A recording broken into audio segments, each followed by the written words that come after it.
Vitamina filosófica. A alegoria da caverna de Platão.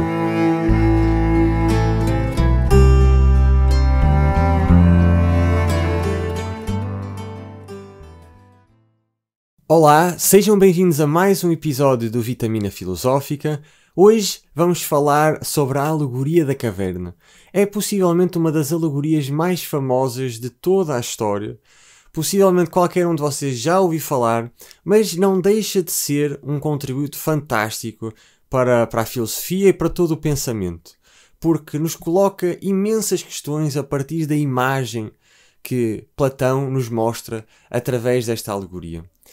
Para entendermos um pouco mais sobre esta alegoria, é necessário entender de que esta alegoria foi elaborada por Platão no 7º livro da sua obra A República, que é uma das mais famosas e importantes obras da filosofia ocidental, onde Platão tenta descobrir qual é a cidade ideal, como é que ela se iria organizar e o que realmente é a justiça. Como não seria de estranhar, Sócrates tem um papel enorme neste diálogo. E por isso Sócrates começa por nos pedir para imaginar homens que vivem numa morada subterrânea em forma de caverna. A entrada desta caverna abre-se para a luz em toda a largura da fachada. Estes homens estão no interior desde que nasceram. Estão acorrentados pelas pernas e pelo pescoço, de modo que não podem mudar de lugar nem voltar a cabeça para ver algo que não esteja diante deles. Ou só conseguem literalmente ver aquilo que está à sua frente. A luz que lhes vem de um fogo que queima por detrás deles, ao longe, no alto. E entre os prisioneiros e o fogo há um caminho que sobe. E vamos imaginar de que este caminho é cortado também por um pequeno muro, semelhante ao tapume em que os marionetistas dispõem entre eles e o público, acima do qual normalmente manobram as marionetes e apresentam um espetáculo. Agora, ao longo desse pequeno muro, vamos imaginar homens que carregam todo tipo de objetos, ultrapassando a altura do próprio muro. Estamos a falar de estátuas, figuras de animais, de pedra, madeira e qualquer outra coisa. E enquanto carregam, vão falando, vão resmungando, outros estão calados, vão fazendo todo tipo de coisas que as pessoas fazem ao fazer as suas tarefas no dia a dia. Ora, vamos então pensar nos prisioneiros, que estão lá desde a infância. Eles apenas conseguem ver o que está à frente deles, e o que eles conseguem ver são as sombras tanto dos objetos como das pessoas que estão a passar, neste caso, na entrada da caverna. E ao mesmo tempo que veem estas sombras, eles também vão ouvir as vozes das pessoas que estão fora da caverna. Qual é que será a conclusão lógica destes prisioneiros? De que aquelas sombras são reais e de que aquelas vozes são das próprias sombras, porque eles não têm qualquer outro ponto de referência. Vamos agora imaginar de que misteriosamente um dia um desses prisioneiros foi solto e que misteriosamente as suas correntes libertaram-se e ele cai para o chão. Ao levantar-se, vai virar a cabeça, vai começar a aprender a andar, tudo com muito custo, porque ele nunca o fez na vida. Ele começa a explorar aquela escuridão, o objeto que estava a prendê-lo, tudo o que está à volta naquela caverna. E ele começava a ficar, obviamente, confuso e iria demorar bastante tempo a adaptar-se. Pouco a pouco, ele vai explorando aquela caverna e começa a ver algo muito brilhante, que neste caso é a saída da caverna. Ora, quando ele vê esta luz tão forte, especialmente quando se começa a aproximar e sai mesmo da caverna, o que é que acham que vai acontecer à visão dele? Ele temporariamente vai ficar cego, porque os olhos dele nunca viram luz. Então, durante um tempo, ele não vai ver absolutamente nada e vai estar no maior estado de confusão. Ele vai começando a distinguir mais facilmente as sombras, começa depois a distinguir os objetos à sua volta, objetos refletidos na água, e vai começando a aperceber-se do mundo real, aquele mundo que ele esteve completamente isolado toda a sua vida. Claro que isto iria demorar uma boa temporada ainda, mas finalmente ele depois até vai poder contemplar o próprio Sol, e não apenas o seu reflexo nas águas ou noutra superfície lisa, mas o próprio Sol tal como ele é. Depois ele vai inclusive poder raciocinar a respeito do Sol, concluir que é ele que produz todas as estações e os anos, que governa tudo no mundo visível, e de que era ele que estava a causar as sombras que apareciam dentro da caverna. Ele vai perceber de que, na realidade, aquelas sombras nada mais eram do que os homens que passavam à frente da caverna com os seus objetos. E ao aperceber-se disto, ele vai perceber de quanto ele estava enganado toda a sua vida. Pois ele entendia de que aquelas sombras, aquela caverna, era literalmente tudo o que existia. E não havia mais nada. E agora que ele teve a oportunidade de ver o mundo real, ele percebeu o quão pequenina era a sua caverna. O quão pequenina era a sua visão do mundo. E ele iria ficar obviamente feliz com esta mudança, porque agora consegue perceber muito mais do que percebia antigamente, mas ao mesmo tempo também iria ficar com imensa pena e compaixão dos seus colegas que também estiveram presos toda a vida na caverna e que continuam presos lá. Agora imaginemos que este homem que se libertou e que finalmente viu a realidade voltava à caverna para conseguir salvar os seus companheiros, para ver se conseguia trazê-los também à luz.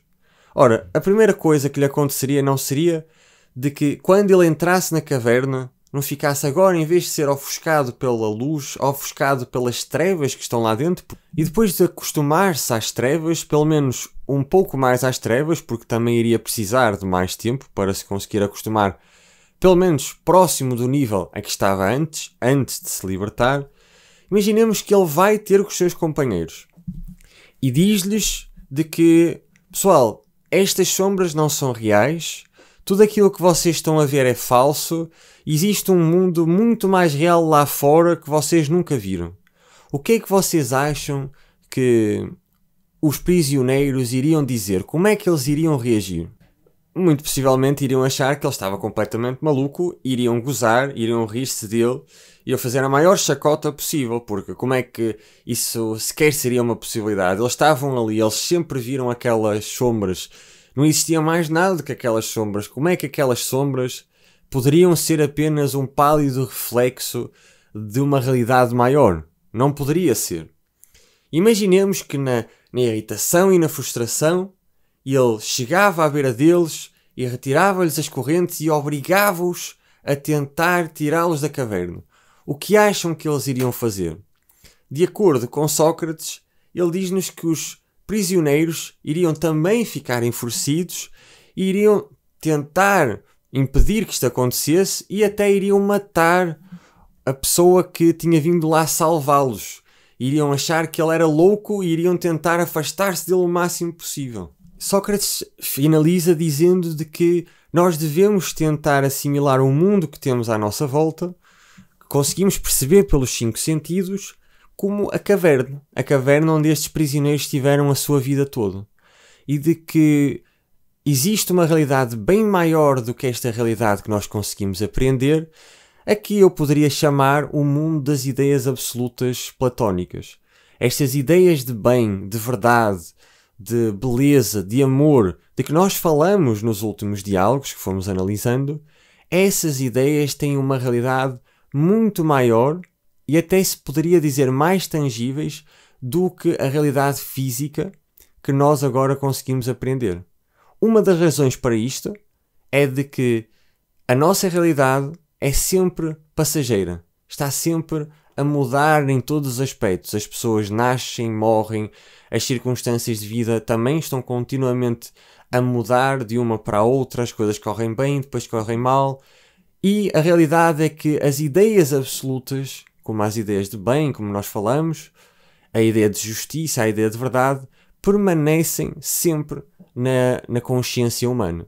E penso que era a isto que Sócrates estava a referir. Ele acreditava mesmo que as ideias não eram apenas pensamentos, circuitos elétricos no cérebro, até porque na altura não havia esta ciência, como é óbvio.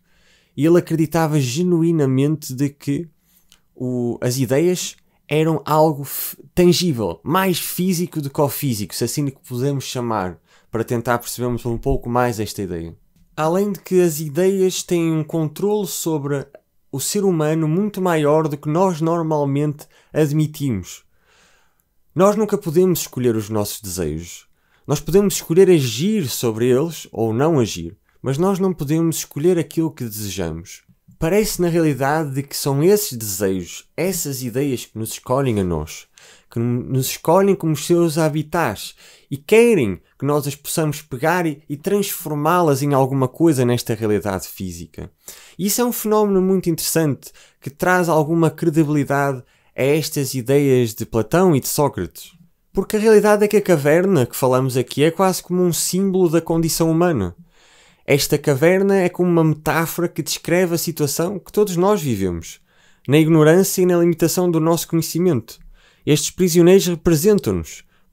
Nós estamos presos nas nossas próprias percepções e experiências limitadas, tal como estes prisioneiros estavam presos pelas algemas. As nossas experiências limitadas, as nossas crenças limitantes, a falta de conhecimento que nós temos, todas essas coisas são as nossas correntes.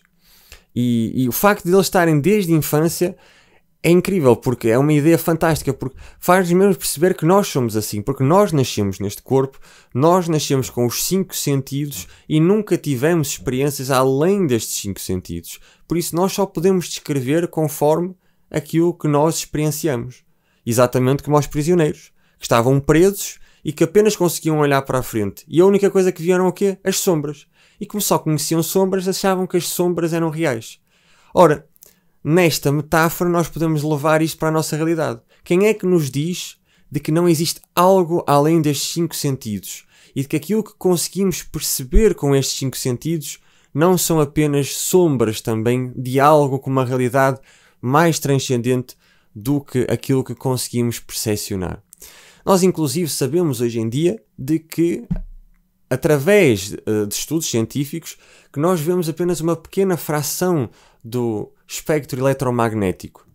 E muita coisa pode estar a acontecer à nossa volta e não fazemos a menor ideia. Isto é ciência, não é especulação. Eu acho fascinante esta exploração de ideias e é interessante também perceber de que Platão já estava a falar disto há 2500 anos atrás. E às vezes nós achamos que somos tão inovadores nas nossas ideias e teorias, e temos pessoas que andavam há 2500 anos atrás já a falarem disto e muito mais.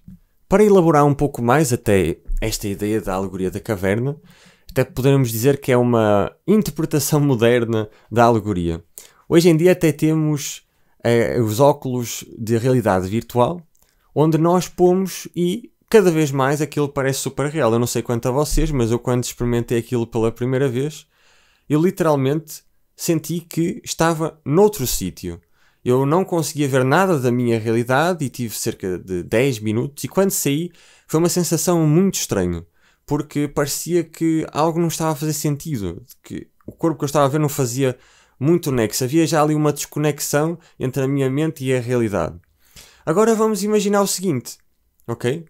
Vamos imaginar de que nós nascemos com um desses óculos postos nos nossos olhos desde que nascemos. Desde o momento que saímos ao mundo temos esses óculos.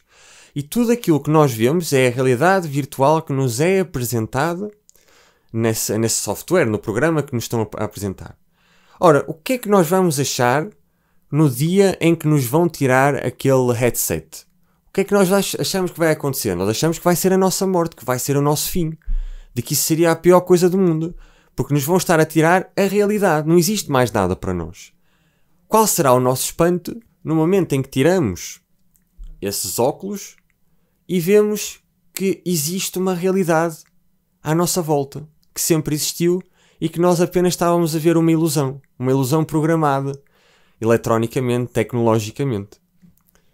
Eu acho que isto é uma ideia super interessante de se pensar, porque vamos imaginar de que o nosso corpo, ok? São basicamente óculos de realidade virtual, só que versão 3000, vamos dizer assim. Super, super, super avançado.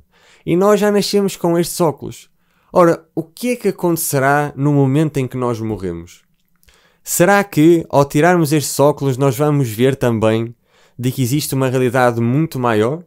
Uma realidade que é muito mais libertadora e que é muito mais expansiva do que os nossos óculos limitados de realidade virtual, que neste caso seria o corpo, os 5 sentidos, nos permitem ver?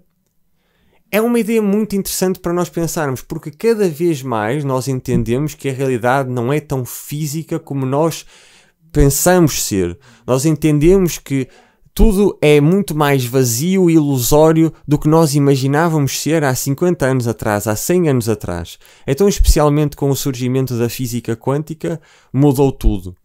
E são pensamentos muito interessantes. Inclusive, eu tenho visto muito recentemente, já há cientistas a pensar de que se calhar toda esta realidade é uma simulação. Muito interessante, não é? Será que nós estamos a viver dentro de uma realidade virtual, que nós temos, o nosso corpo são óculos de realidade virtual? Será que não? Eu não tenho respostas. Isto é tudo para estimular o vosso pensamento, chegarem às vossas próprias respostas e chegarem às vossas próprias teorias. De qualquer das formas, esta ideia de Platão acho que revolucionou totalmente a nossa filosofia ocidental e acho que posso até dizer isto com um grande nível de certeza. Uma última nota é de que, neste caso, o filósofo seria para Sócrates a pessoa que conseguiria libertar-se das limitações que falamos aqui. Não só se libertaria a si mesmo, mas depois iria ajudar outros a libertarem-se. E como é que se libertariam? Através do conhecimento. Algo que eu partilho. Eu partilho esta crença de que é o conhecimento que nos pode fazer libertar. E é por isso que este canal existe e porque eu procuro tanto literacia filosófica. Porque eu acredito que é o filósofo que se pode libertar de qualquer que seja as sombras da ignorância. Só através da luz do conhecimento é que podemos eliminar estas sombras. Não sei se consideram o mesmo, mas pelo menos é aquilo que eu penso desde há muito tempo. Espero mesmo que tenham gostado deste episódio, que vos tenha feito pensar e não se esqueçam de subscrever ao nosso podcast, tanto no YouTube, no Spotify, no Google Podcast, onde quer que vocês estejam mais confortáveis a ouvi-lo, para podermos continuar juntos esta nossa jornada de literacia filosófica com uma vitamina filosófica todas as semanas para vos ajudar na vossa própria jornada de autoconhecimento. Mais uma vez, obrigado por terem estado aqui e vemo-nos no próximo episódio.